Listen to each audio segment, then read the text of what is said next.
తెలుగువారి పెళ్ళి ఇలవైకుంఠమే మళ్ళీ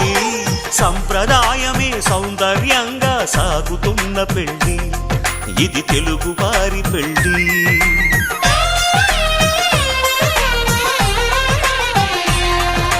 తెలుగువారి పెళ్ళి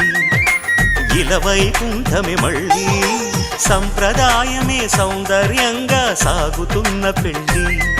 ఇది తెలుగువారి పెళ్ళి ఒకరికి ఒకరని అనుకుంటే అదే నిశ్చితార్థం ఆ నిర్ణయానికి తలవంచడమే పెళ్ళి అంతరార్థం శతమానం భవతి అంటుంది శ్రావణ మాసం శ్రావణ మాసం శ్రావణ మాసం తెలుగువారి పెళ్ళి ఇలవైకుంఠమే మళ్ళీ సంప్రదాయమే సౌందర్యంగా